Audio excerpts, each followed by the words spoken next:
From pennies to prestige, the rise of Noah and Elise. Noah and Elise met when they were just 21. He worked nights at a gas station on the edge of town, and she cleaned office buildings after class. Their first date was a walk in the park with a shared cup of instant coffee. Neither of them had much, no savings, no family support, no fallback plan. But they had one thing in abundance: belief in each other. They rented a tiny one-room apartment above a noisy pizzeria, where the scent of grease clung to their clothes and sleep was often broken by sirens. Noah wrote songs at night while Elise drew portraits and sketched out dreams in her worn notebook. One day, she'd whisper, "We won't have to choose between dinner or the electricity bill." Noah laughed, "One day, they'll quote you on billboards." For 2 years, they worked relentlessly. Elise started selling handmade prints on Etsy, and Noah uploaded his original songs on YouTube with nothing more than a second-hand guitar and an old phone. They got 5 views at first. Then 10. Then 100. Elise took commissions for pet portraits, couples, logos, anything that could bring in a few dollars. One rainy Thursday, Noah's song, "City Lights and Empty Pockets," went viral after a famous influencer reposted it. Overnight, he gained thousands of subscribers. Meanwhile, one of Elise's TikToks, showing her speed painting a mural on their crumbling apartment wall, reached 1 million views. Suddenly, the messages flooded in. Art requests. Music contracts. Interviews. But with success came pressure. They argued more often, worn down by stress and expectations. Elise feared Noah would outgrow her, and Noah worried Elise would lose herself in the chase for fame. One night, after a particularly harsh fight, Elise packed her things and left. It took 3 days for Noah to show up at her sister's house, soaked from the rain, holding her favorite sketchbook. "You're my song, Elise," he said. "None of this means anything without you." They promised then and there, success would never come before love. The next 5 years were a whirlwind. They launched a joint brand, ENN Studios. Elise turned her illustrations into a clothing line while Noah performed sold-out acoustic shows. They collaborated with mental health charities, sharing their past struggles with anxiety, food insecurity, and self-doubt. People didn't just admire them, they saw themselves in them. Today, Noah and Elise live in a quiet coastal home surrounded by rescue dogs and wildflowers. They're multimillionaires, best-selling authors, and motivational speakers. But every Sunday, they still walk to the park, share coffee from the same cup, and talk about their dreams like they're still 2 broke kids in love. Their story reminds the world that fame isn't about the money or spotlight, it's about remembering where you came from and never forgetting who you built it all with. Fame came like a tidal wave, fast, powerful, and disorienting. After their initial breakthrough, Noah and Elise were pulled in every direction. Labels wanted Noah's signature on massive contracts, fashion houses reached out to Elise offering collaborations. Their inboxes overflowed with brand deals, invitations, interviews. They tried to stay grounded. At first. But soon, the quiet mornings with tea and sketchbooks turned into meetings with managers and endless flights. Elise's art became a product line. Noah's songs were remixed beyond recognition. Their names were trending, but they were barely speaking. One night in a luxury hotel in New York, Elise stood on the balcony staring at the skyline. "When was the last time we made something for us?" she whispered.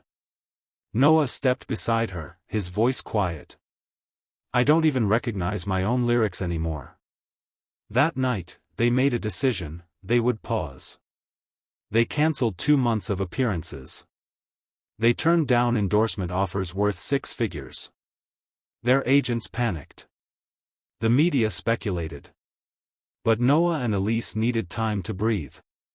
They returned to their roots, to that tiny apartment building, now abandoned.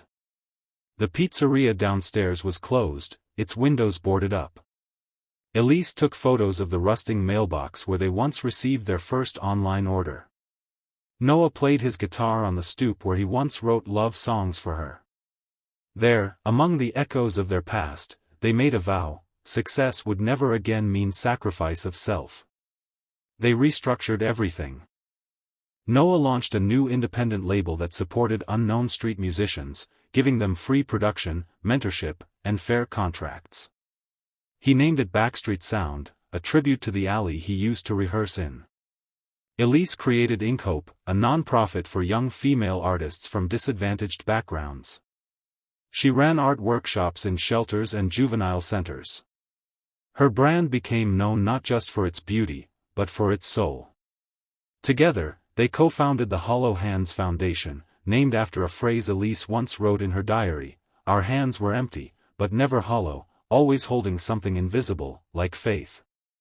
The foundation built free creative studios in 10 cities across the U.S., stocked with instruments, paint, cameras, and Wi-Fi. No credentials needed. Just heart. Their new life was quieter, but deeper. They bought land in Oregon and built a home surrounded by wild pines and foggy mornings. Elise painted on the porch. Noah wrote songs barefoot in the studio beside the creek. They grew tomatoes, read poetry aloud, rescued more dogs.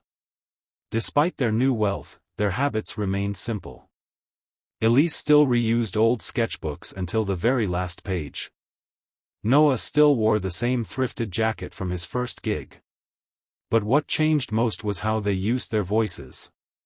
When Elise gave speeches at youth conferences, she spoke about her mother's addiction, about skipping dinner to buy art supplies.